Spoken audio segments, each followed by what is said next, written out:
Assalamualaikum warahmatullahi wabarakatuh. Mengapa kita harus membela Palestina? Mengapa kita harus bersimpati kepada Palestina? Mengapa kita harus berempati kepada Palestina? Paling tidak ada dua hal. Pertama, pembukaan Undang-Undang Dasar Negara Republik Indonesia tahun 1945 mengatakan bahwa sesungguhnya kemerdekaan itu adalah hak segala bangsa. Dan oleh sebab itu, maka penjajahan di atas dunia harus dihapuskan karena tidak sesuai dengan pri kemanusiaan dan pri keadilan. Itu satu. Ini amanat di dalam Undang-Undang Dasar Negara Republik Indonesia. Yang kedua, Presiden Joko Widodo di dalam pidato di PBB mengatakan dengan semangat yang luar biasa bahwa Indonesia tetap memperjuangkan kemerdekaan Palestina sebagai negara merdeka. Ini juga diulang oleh Presiden di dalam pidato di sidang negara-negara organisasi Islam, OKI, mengatakan bahwa kemerdekaan Palestina itu adalah hal yang harus terus-menerus diperjuangkan sampai rakyat Palestina mendapatkan kemerdekaannya. Jadi menurut saya ini hal yang penting sekali, posisi Indonesia sebagai negara yang selama ini tidak pernah mundur dari perjuangan itu. Kemudian yang ketiga, Presiden Jokowi juga mengatakan bahwa Palestina adalah negara yang hadir pada konferensi Asia Afrika tahun 1955 dan sampai hari ini satu-satunya negara yang belum merdeka adalah Palestina. Jadi posisi Indonesia jelas, sangat jelas. Kita melihat apa yang sedang terjadi antara Israel dan Palestina. Ini perang yang luar biasa yang menyita perhatian kita dan terjadi pertumpahan darah karena banyak sekali jatuh korban dalam perang yang pecah menjelang akhir Ramadan kemarin ini. Memang kalau kita melihat sejarah Palestina dan Israel, ini sudah terlalu lama perang di situ antara Palestina dan Israel. Sudah sangat lama. Dan perang ini juga Israel sebagai, saya mau mengatakan bahwa Palestina atau Yerusalem, ya karena Yerusalem itu Presiden Trump pada Desember 2017 mengatakan bahwa Yerusalem adalah ibu kota negara Israel dan Amerika akan memindahkan kedutaan besar dari Tel Aviv ke Yerusalem. Artinya apa? Bahwa Amerika sudah menyatakan Yerusalem adalah ibu kota negara Israel. Yerusalem ini adalah satu kota tua yang memiliki sejarah sangat panjang, sejarah nabi-nabi.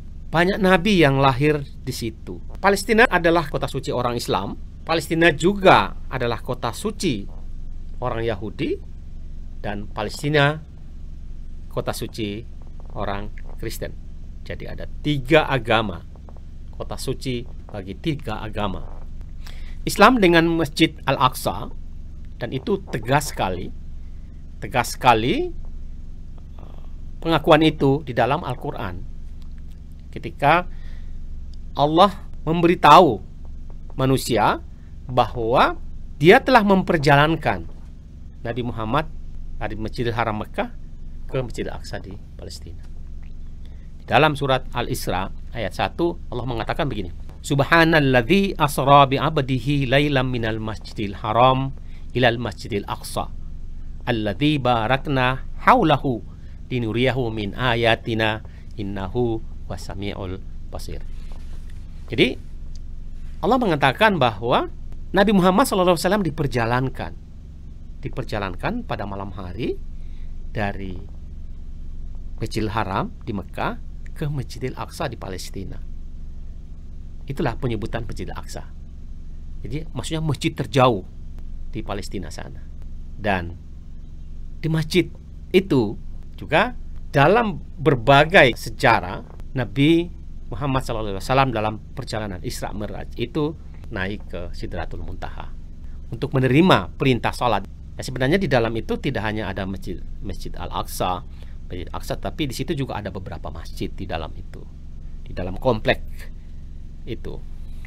Orang Yahudi juga sebetulnya punya sejarah panjang tentang Yerusalem itu, sejarah panjang sekali umat Yahudi. Di situ ada satu tempat yang disebut sebagai tembok ratapan, dan disitulah umat Yahudi berdoa, itu dijadikan sebagai tempat suci. Sementara umat Kristiani, agama Kristen, di situ juga ada, di dekat di situ ada Bukit Golgota. Golgota itu adalah tempat Nabi Isa disalib menurut keyakinan mereka. Karena itu juga adalah kota suci bagi umat Kristen. Jadi perebutan Yerusalem ini akan terjadi terus-menerus. Ini lebih parah lagi setelah Amerika mengumumkan Yerusalem sebagai ibu kota negara Israel. Apa yang sedang terjadi ya, antara Israel dan Palestina ini? Apa yang harus dilakukan untuk mengakhiri peperangan ini? Ini sangat sulit. Sangat sulit. Karena Islam sudah jelas mengatakan bahwa ini adalah tempat suci yang sejarahnya sangat panjang. Yahudi juga mengatakan bahwa itu adalah tempat mereka dengan sejarah yang juga sangat panjang. Begitu pula dengan Kristen. Israel saat ini berpenduduk kurang lebih 9 juta orang. Kurang lebih ya, 9 juta orang. Kurang lebih ada 20%. Tapi ada dalam referensi lain yang mengatakan bahwa kurang lebih 18% itu Muslim. Jadi penduduk Israel itu kurang lebih 20% Muslim, atau kira-kira 1,6 juta jiwa di dalam negara Israel itu. Selebihnya adalah Yahudi dan Kristen. Kristen jumlahnya jauh lebih kecil di Israel itu. Sementara di Palestina itu penduduk Palestina itu kira-kira 4,6 juta jiwa dengan mayoritas Muslim, kemudian kurang dari 3% Kristen, dan selebihnya ada Yahudi dan juga beberapa agama yang lain. Tempat yang sekarang ini menjadi medan pertempuran yang luar biasa yang sedang berkecamuk saat ini adalah Gaza. Ya, itu adalah kota terbesar di Palestina. Palestina itu kan terdiri dari 2 kota besar ya, Gaza dan tepi barat. Atau mulai besok, hari Kamis besok itu mulai ada gerakan-gerakan di Indonesia, gerakan-gerakan sebagai ekspresi simpati terhadap perjuangan Palestina. Tadi pimpinan PKS di sini mengatakan kira-kira ada 2.000 orang PKS akan berdemonstrasi di Jakarta. Kemudian nanti pada hari Jumat juga akan ada demo. Bentuknya seperti apa ya kita belum tahu, tetapi kita berharap demo atau aksi-aksi memberikan rasa simpatik dan empati kepada Palestina ini dilakukan dengan tetap menjalankan protokol kesehatan, karena berkumpul dengan jumlah orang yang banyak itu potensial sekali terjadi penularan COVID-19. Maksudnya demo di masa pandemi COVID-19 ini harus tetap berpegang pada protokol kesehatan sehingga tidak memperparah pandemi yang saat ini sedang kita alami semua, negara kita alami.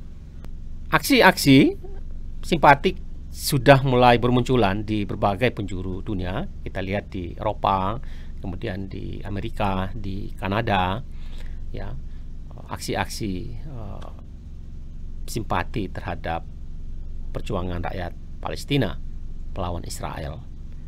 Karena Palestina dengan sebegitu kemampuan militernya yang sebegitu terbatas ya, menghadapi Israel yang raksasa ya, salah satu negara dengan kekuatan militernya yang luar biasa.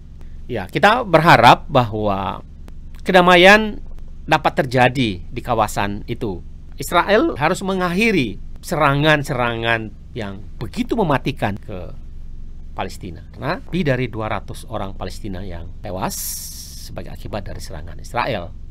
Sebaliknya juga lebih dari 10 orang Israel tewas sebagai akibat dari serangan Hamas dari jalur Gaza.